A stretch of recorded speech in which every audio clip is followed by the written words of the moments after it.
What's going on, guys? And in this video I'm going to show you how to create a simple loader using HTML and CSS.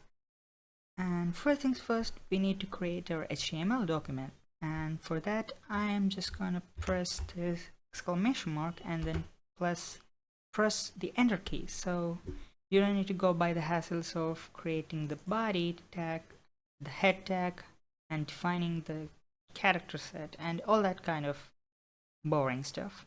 And let's get into our main code. So that's gonna be a div that is gonna be called container. Sorry, there we go.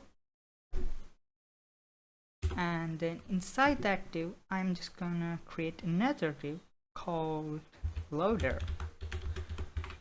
So there you go.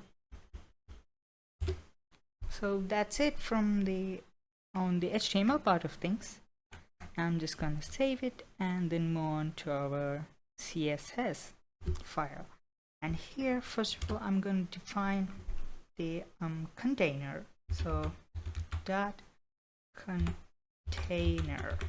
There you go. And I'm just gonna give it a height of 100 ph and a background color of gray. So I'm just gonna use this color picker here, and this one might be nice. Alright,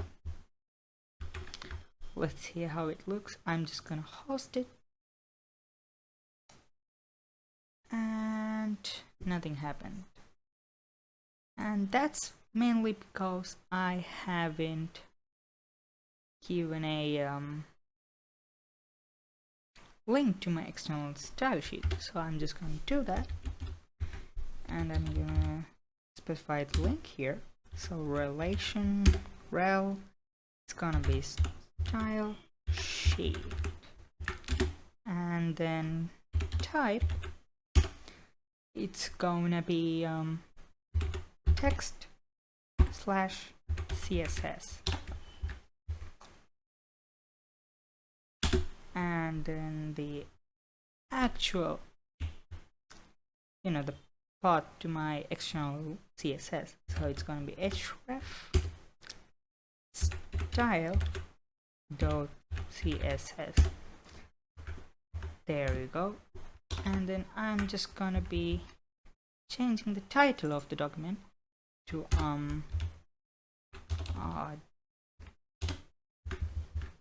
just a second. Okay, alright, loader.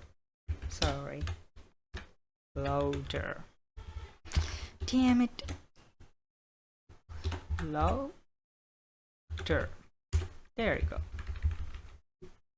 Alright, now let's save it, and as you can see in this Chrome here, I have given it a background color and the title has been changed to loader. Now we have to get rid of this, this margin here. It doesn't look that good. So for that, I am gonna select all the elements from the HTML tag. So asterisk is defined by, so basically asterisk means that we are selecting all the elements from the HTML. So I'm just gonna put the margin to 0 pixels and then save it. There you go. It looks much better now. Alright, now it's time for our loader to come in. Loader. So dot loader. So this is the class that I defined here, this div one. And I'm just gonna specify its height, which is gonna be 100 pixels, and then width is also gonna be the same since I want it to be a perfect square. There we go. Now the background width, damn it, sorry, the border, we have to specify the border. So the border will be a white color. So it's gonna be 10 pixels, solid white. Now let's see if it works. There you go. It's nice and perfect here. I'm just gonna increase its width, border width, just a little bit. There you go. I guess it looks much better now.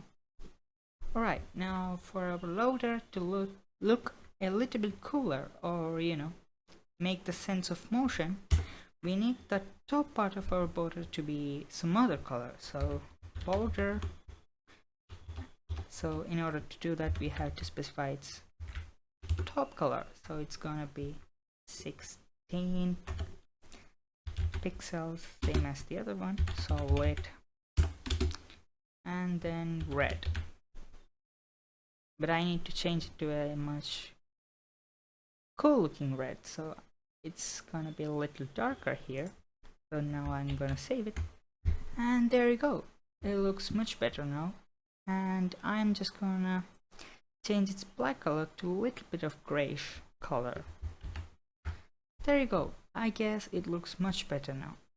Now I have to change its position from this corner here to somewhat of a center. So for that I am gonna use the left property. So left, it's gonna be 45%, let's say. So it's gonna be moving it to the right side, and from top I am gonna specify 40%, so it's gonna be moving downwards over to the bottom. Oh, also we have to specify the position, since it's relative in a default value, so it won't move. Now it should be working. There you go, it's working nice.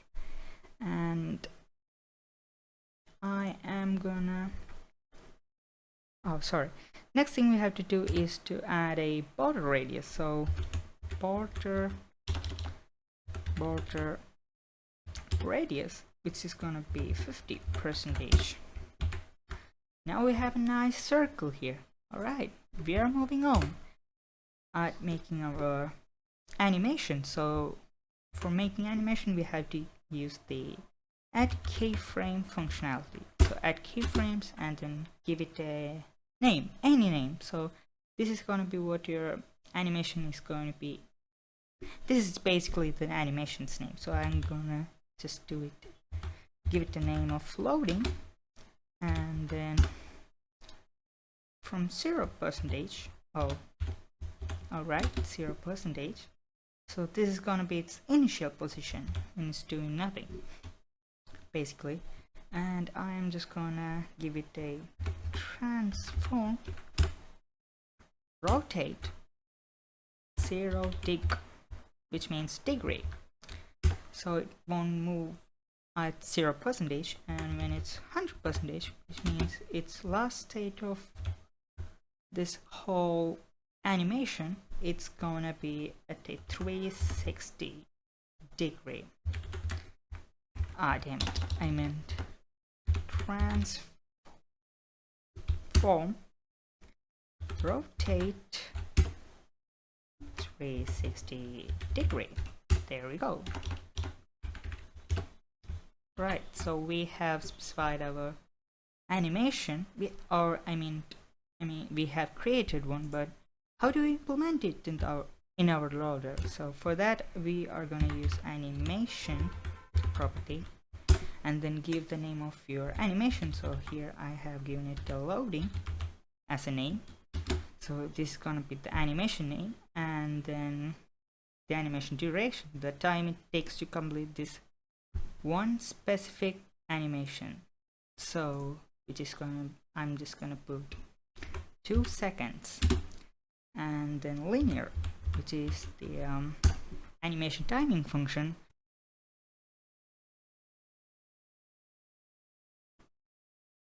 Sorry guys, my screen recorder just stopped there for a second. Anyway, as I was saying, we need to put our animation to be infinite. I don't want it to be, doing only one full rotation and then stop. I need to be I need it to be doing a number of times. For that we use the animation iteration count that is gonna be infinite, so it's not gonna be stopping anytime. I mean, it's gonna be going on forever. So this is the shorthand for the animation. So we have the animation name, the animation duration, the animation timing function, and then the animation iteration count. So let's see if it works. And there you go, it's working really great. And I'm just gonna demonstrate what happens if I remove this linear function here. So as you can see, it's stopping when it's at a 360-degree complete rotation. So I don't want that. I need it to be really smooth. And for that I'm using the linear function, and it's going smooth. And if you want, you can fiddle with the settings. And I'm just gonna change it to 1.5 seconds, and it's a little bit more faster now. So that's it. You have successfully created a loading animation, and I hope you guys enjoyed this video and learned something new in the way. And I will see you guys in the next video. Until then, goodbye.